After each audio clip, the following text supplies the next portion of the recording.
Yeah, so my question, I was looking at this like the one on culture fit and it's important when hiring. And I have an interview tomorrow. So I've been thinking this was brainstorming today, like what are good questions like candidates can be asking? Because I see it's like, two ways I'm trying to figure out, will this place be a good fit for me? So like what are some of the things like maybe you've heard candidates ask that are really good or really help candidates figure out, is this culture going to be right for me? Yeah, it's a good question. So, well, ChatGPT can definitely help with that. So definitely, you can definitely ask for more questions. But what I can tell you is, getting to know the company culture without saying like what is the company culture like? Like how is the what is the you can ask started with easy questions like what does a typical day look like for a team? What is the team? What are the team dynamics? How much what is what if they're a remote company, in a remote work, how do you stay connected to one another? Like understanding, how much do they invest in professional development? Understanding like anything where they like again obviously you need to know what are you looking for, like what are your values, what are your like what are you looking for when you say culture, like what's important to you, right? So asking questions around how they what does the day-to-day look like, how are decisions made in the company, that's another good one, right? Like how are decisions made, because it tells you if they're super bureaucratic, and you will know real quickly because people start giving you BS answers and you're like, oh, okay, this doesn't make sense.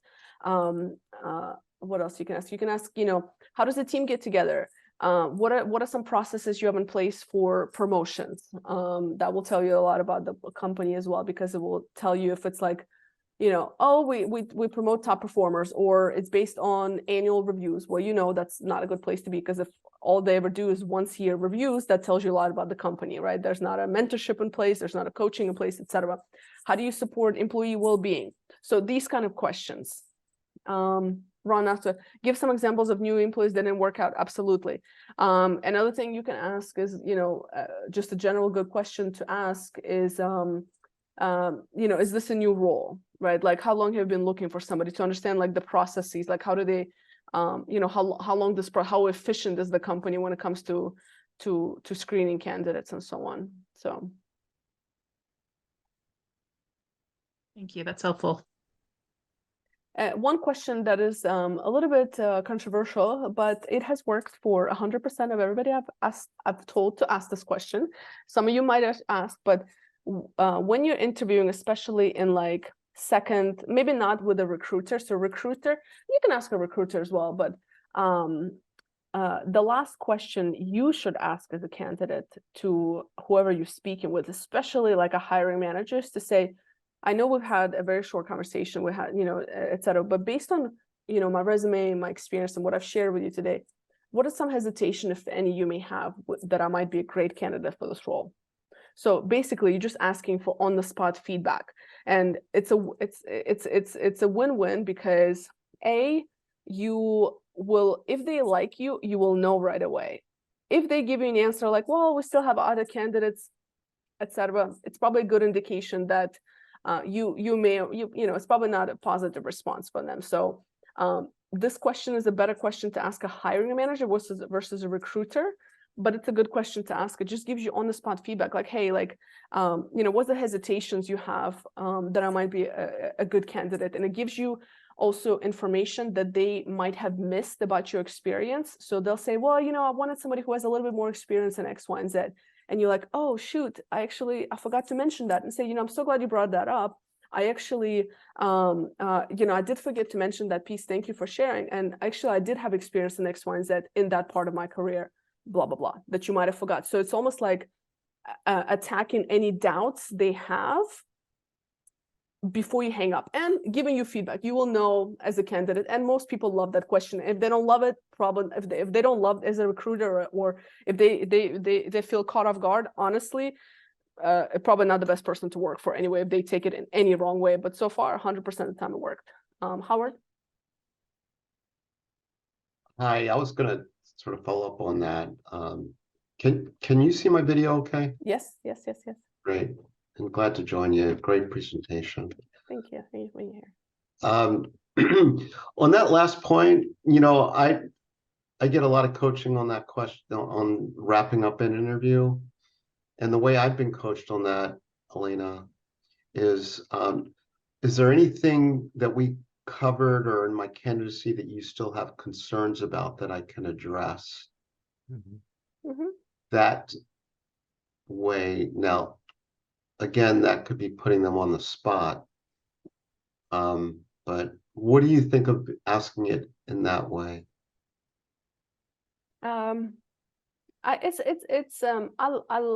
It's almost the same. I just don't like the word concerns. I feel like hesitation's a little bit softer. So it's the same. It's kind of the same. I'm just thinking, like, as a recruiter, like, would I care which one people would use? No, I don't think it matters. I like both of them.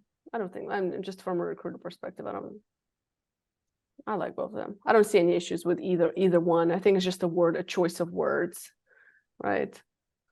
I don't know, Howard. I hope that helps. I don't think there's I don't know. It sounds the same to me. So I will point out, though, in my experience, Elena, that yeah, hiring managers are often not forthcoming on that question. I don't get that they're really forthcoming in answering that kind of question. They seem to be, I don't have any concerns or everything's fine. And I don't feel that they're really honest in answering that question. yeah, and so here's the thing is that if they are, and that's an answer as well for you, right? So typically, if they are interested in you, if they're not interested, that would be a typical answer, like, oh, I don't have any concerns, it depends. I mean, but more often than not, if they're not interested in you, it's going to be that generic answer, like, oh, there's no concerns. But or they might be open. I mean, personally, I'm very transparent with every candidate. Even if they don't ask for it, I'll give them feedback. If they are really interested, especially the hiring manager, and if they do want to bring you on board, they would say something positive, or they would say, they would, you can also kind of, gauge by the tone of voice. If they're just giving you an answer that just to give you an answer, or if it's a, there's a difference between saying, I don't have any concerns, we'll be in touch, or I don't have any concerns, I'm gonna provide my recommendations to the recruiter. We'll be in touch. Overall, I think you'd make a great candidate. We do have a couple of people in the pipeline, etc. So it would be so the tone of voice, the enthusiasm would be slightly different if they're interested. So I think how they say it, the tone of all of that is going to matter in what they're actually saying, if that makes sense. It makes a lot of sense. And you prompted another question, if I might, Okay. as a follow on, which is, how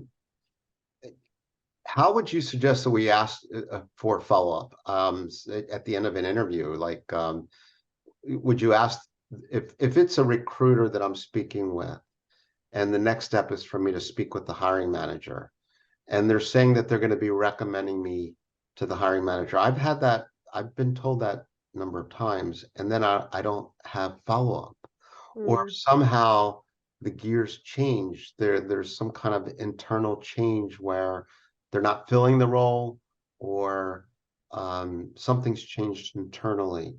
So my question is, if I'm speaking to a recruiter on a first round interview, how would you suggest that we ask about follow-up? I would ask a couple of different questions. Timelines. So not even a follow-up, but understanding their timelines, because it will give you if they say, this is an urgent role, we'd really like to, understanding their interview process is step number one. Most of the time they should tell you, like, hey, we have 3 gates in this interview process. This is first one. Then you speak to a hiring manager. There's some tests. If they don't tell you that, say, can you tell me a little bit more about your interview process? So that way you start to gauge timelines that they have in mind. So if you don't hear in 2-3 days, probably not a good sign. If they're saying, listen, we're doing initial screening this week, we're going to actually look at somebody earlier next month, etc., then at least this is some of the things some of these are out of your control, some in your control. So in your control, ask as many questions about timelines, process, and so on as possible. Out of your control is that at the end of the day, it depends on the integrity of a recruiter, and so on. And not, unfortunately, for the larger companies, they're not going to be able to get back to everybody. In a smaller firm, most people will get back, most recruiters will get back to candidates because it's just, it's a little bit more, like a more streamlined process. So it really depends. But I would just point blank ask them, like, I understand that you're screening candidates, and I'm sure you have other candidates in the pipeline, but for my own planning, I would love to learn a little bit more about the timelines. When should I expect to hear back? Do you also notify candidates that do not make it? Like, I understand things come up, etc. So push for that understanding more and more through all these different ways of questioning. Asking 3 different ways basically will give you at least an indication. And that's the best you can do, really. You can't force them to respond to you. That's up to them. Thank That's you so on much. their integrity. So. Thank you so much, Elena. I appreciate your guidance. Sure.